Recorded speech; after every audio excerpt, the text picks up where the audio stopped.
ክቡር አቶ ደስታ ሌዳሞ የክልላችን ርዕሰ መስተዳድር፣ ክቡራን ሚኒስትሮች፣ የኢንዱስትሪያል ፓርክ ዋና ስራ አስፈጻሚ፣ በዚህ ስፍራ የተገኛችሁ የሐዋሳ ከተማ ነዋሪዎች፣ የዚህ ኢንዱስትሪያል ፓርክ ሰራተኞች በሙሉ ለዚህ ታላቅ ቀን ኢትዮጵያ ሐዋሳ ስለደረሰች እንኳን ደስ ያላችሁ፣ እንኳን ደስ ያለን ለማለት እወዳለሁ። ሁላችሁም እንደምታውቁት ከዚህ ቀደም ወደ ሐዋሳ የሚመጣበት ዋናው ምክንያት ሐዋሳ ውብ ስለሆነች፣ ህዝቧ ሰላም ወዳድ፣ ፍቅር የተሞላ ፍቅር የሚሰጥ ስለሆነ አሳ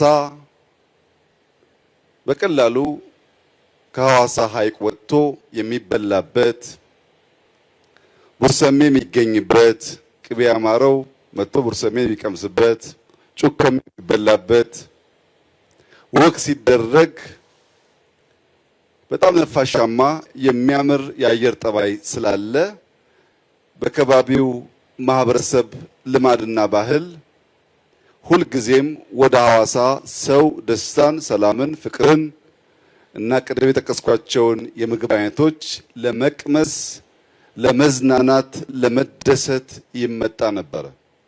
ዛሬ ግን ያ ታሪክ አዲስ ታሪክ አክሏል፣ ጨምሯል። ሐዋሳ የውበት የአሳ የቡርሰሜ ብቻ ሳይሆን ለኢትዮጵያና ለአፍሪካ ብርሃን የሚያመነጭ የሶላር ሴል በብዛት የሚመረትባት ትልቁ የሶላር ሴል በአፍሪካ የሚመረትባት ከተማ ሆናለች።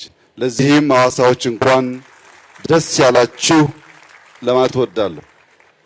ቀደም ሲል እንደተገለጸው ከጥቂት ዓመታት በፊት ይህ ፓርክ የጨርቃ ጨርቅ ምርት የሚመረትበት የነበረ ቢሆንም በመሃል በገጠመን መንገራገጭ አገዋ ሲነሳ ብዙዎች ኢንዱስትሪዎች ለቀው ወጥተው ይህ ፓርክ ኦልሞስት ኦና ሆኖ ነበር። 90% ሼዶቻችን ስራ አልነበራቸውም።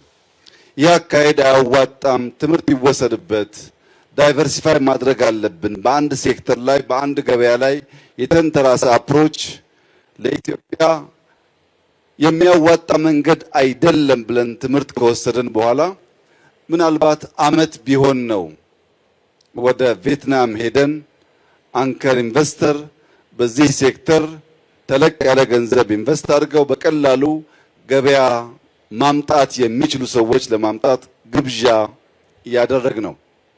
የዛሬ ዓመት ገደማ ቶዮን በቪየትናም ጎብኝተን እንደዚህ ያለ ዘመናዊ ፋብሪካ ኢትዮጵያ ውስጥ ለማየት በጣም ከፍተኛ ጉጉት አድሮብን ነበር። ቶዮ መጥቶ የመጀመሪያውን ፌዝ 2 ጊጋዋት ገደማ ስራ ካስጀመረ በኋላ ራሱ ቶዮ ወደ 4 ጊጋዋት ለማሳደግ ወሰነ። ሌሎች 2 ተጨማሪ ትላልቅ ኩባንያዎች ወደዚህ ኢንዱስትሪያል ፓርክ መጥተው ሶላር ለማምረት ወሰኑ። ዛሬ የምናስመርቃቸው 3ቱ የሶላር ማምረቻ ፋብሪካዎች 11.3 ጊጋዋት ኢነርጂ ማምረት የሚያስችል የሶላር ሴል ያመርታሉ። ቅድም በነበረን ቆይታ የሐዋሳ የኮሪደር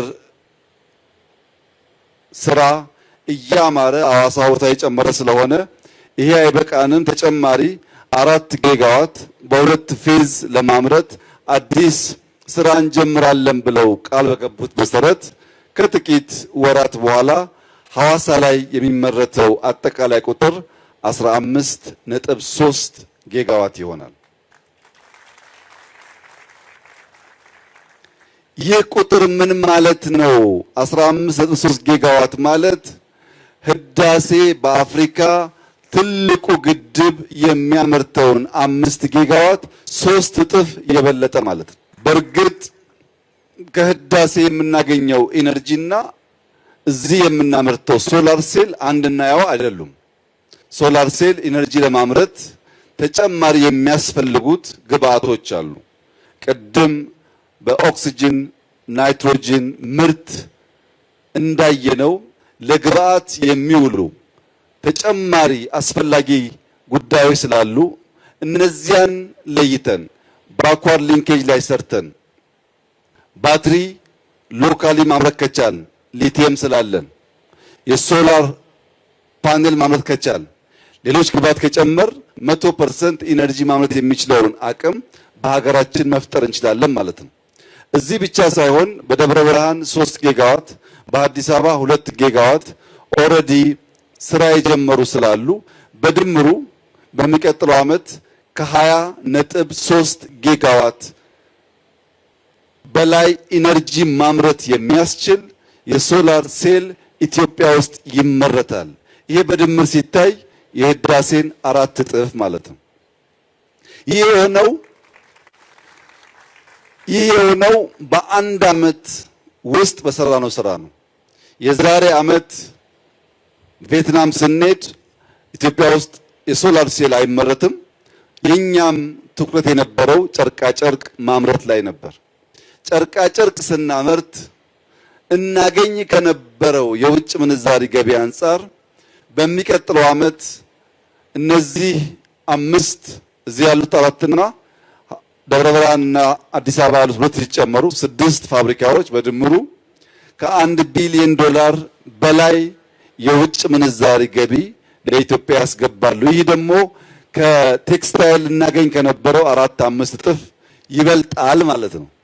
6 ፋብሪካ ከነዚያ ሁሉ ፋብሪካዎች በላይ የኤክስፖርት ግኝት ማስገኘት የቻለበት ዋናው ምክንያት ዳይቨርሲፋይ እናርግ ብቻ ስላልን ሳይሆን ወደሚቀጥለው የአመራረት ስርዓት እንደግ ስላልን ነው።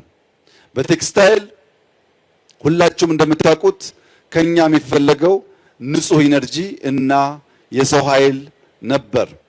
ያ ፍላጎት በዚህኛውም ዘርፍ ያለ ቢሆንም በሶላር ሴል ምርት ግን እንዳያችሁት የኤን ታይፕ የሚባለው የአመራረት ዘዬ ወይም ፉሊ በአርቲፊሻል ኢንተለጀንስ የታገዘ አውቶሜትድ ሮቦቲክስ የአመራረት ስርዓት ነው። በኢትዮጵያ ውስጥ ኢንዱስትሪ በዚህ ንጽህና በኤአይ ታግዘው በሮቦት ሲያመርቱ ማየት የመጀመሪያችን ነው። ይህንን በሶላር ሴል ያየነውን ቴክኖሎጂ የመጠቀም ምርት የማሳለጥ ጥራት የመጠበቅ ልምምድ ኮምፒውተሮች፣ ስልኮች ወደ ማምረት ካሳደግን ሌላ ሀገር የምንቀናባቸውን የአመራረት ስርዓት የተከተሉ ኤአይ የሚጠቀሙ በአጭር ጊዜ ብዙ ምርት የሚያመርቱ እና ትልቅ ሀብት የሚያስገኙ የኢንዱስትሪ ዘርፎች ውስጥ እንቀላቀላለን ማለት ነው። ኤአይ የነገ የልጆቻችንን እጣ ፈንታ ይወስናል።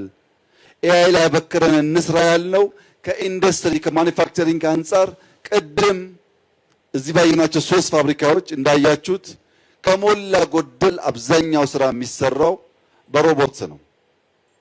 ፈጣን ፕሪሲሽን የተሞሉ የሚሄዱበትን ቦታ የሚያውቁ ሴንሰር ያላቸው የተሳለጠ የማምረት ስርዓት የሚፈጽሙ በከፍተኛ ደረጃ ምርትን የሚያሳድጉ ዘመናዊነት የተላበሱ የማምረቻ ፋብሪካዎችን ማየት መቻላችን ለሐዋሳም ለኢትዮጵያም ትልቅ የምስራች ስለሆነ እንኳን ደስ ያላችሁ ማለት እወዳለሁ። ሁላችሁም እንደምታውቁት ኢትዮጵያ 13 ወራት ፀሐይ ከሚገኙባቸው ጥቂት ሀገራት ብቸኛዋ ወይም የመጀመሪያዋ ተብላ ትጠራለች። ቢያንስ 300 ቀናት ፀሐይ አለን። ፀሐይ ካለን ከሬ ሚነራልስ ሊቲየም ካለን ሶላር ሴል ማምረት ከጀመርን በሀገር ውስጥ በብዙ መቶዎች የሚቆጠር ጊጋዋት ማምረት የሚያስችል ፖቴንሻል አለን። በድፍን አፍሪካ ያለውን ፖቴንሻልም ለማሳደግና በክሊን ኢነርጂ ኢትዮጵያ አፍሪካ መቅደም አለባቸው ብለን የምናልመውን ነገር በእጅጉ የሚያሳካ ስለሆነ ይህ ልምምድ በዚህ ሴክተር ሳይታጠር በሌሎች ሴክተሮች ሰፍቶ በቅርቡ የዊንድ ፕላንት አሰላ አስመርቀናል። ከዚያ ቀደም ብለን በሃይድሮ ህዳሴ ተመርቋል። አሁን በሶላር ዘርፍ ደግሞ ከውጭ አስገብተን መስራት ብቻ ሳይሆን ሴሉን ማምረት የሚያስችል አቅም ፈጥረናል።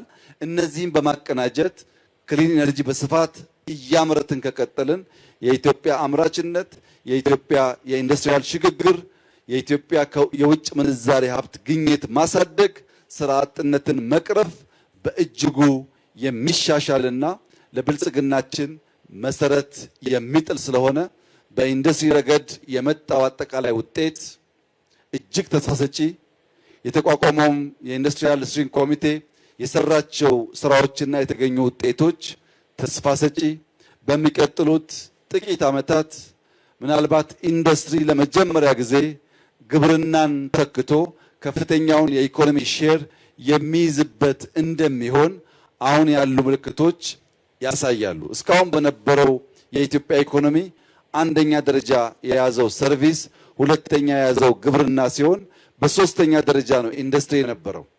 ይህ መዋቅራዊ ሽግግር በጥቂት ዓመታት የሚፈጸም ይመስለኛል።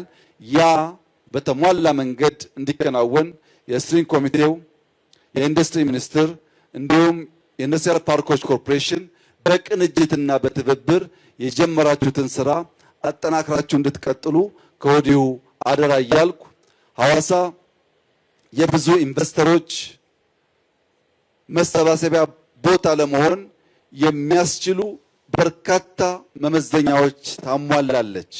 ከመመዘኛዎች ሁሉ የላቀው ደግሞ የሐዋሳ ከተማ የሲዳማ ክልል ነዋሪዎች የመጣውን ለማቀፍ ሀብት ያመጣውን አብሮ መስራት አብሮ ለማድረግ ያላቸው ዝግጁነት ስለሆነ ህዝባችን ሰላም ወዳድ፣ ስራ ወዳድ፣ ሀብትና እውቀት ይዞ የመጣን አቅፎ የማሰራት ልምምዳችሁ በዚሁ እንዲቀጥል የውጭ ኢንቨስተሮች ሐዋሳ ከተማ ወጥተው ስልክ እንኳን ቢጥሉ ያሉበት ድረስ አመተን የምንሰጥ፣ ሰላም ሌብነት የምንጠላ፣ ሰርተን የምናድግ ሰዎች መሆናችንን ኢትዮጵያን ወክላችሁ እዚህ ለመጡ በሺህ ለሚቆጠሩ ኢንቨስተሮችና ሰራተኞች እንድታሳዩ ከአደራ ጭምር እያሳሰብኩ የተጀመረው የኮሪደር ስራ ከወዲሁ ኢንቨስተር መሳብ ጀምሮ ለ11 ጊጋዋት መተን ተጨማሪ 4 ጊጋዋት እንሰራለን፣ እንደ ሐዋሳ ያለ ውብ ከተማ በዞርንባቸው ቦታዎች አላገኘንም እያሉ ስለሆነ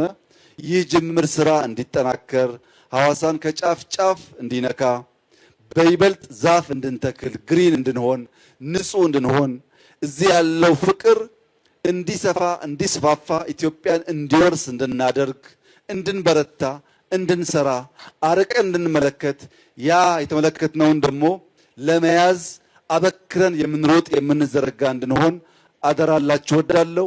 ባየሁት እጅግ በጣም ደስ ብሎኛል። እናንተም እንኳን ደስ ያላችሁ። እንደዚህ ያለው መልካም ስራ ይቀጥል፣ ይበርታ። የኢትዮጵያ ብልጽግና ለልጆቻችን መልካም ሀገር የመቶው ጅማሮ በአስተማማኝ መሰረት እንዲጣል በጋራ እንድንቆም አደራ ልላችሁ እወዳለሁ። እጅግ አድርጌ አመሰግናለሁ።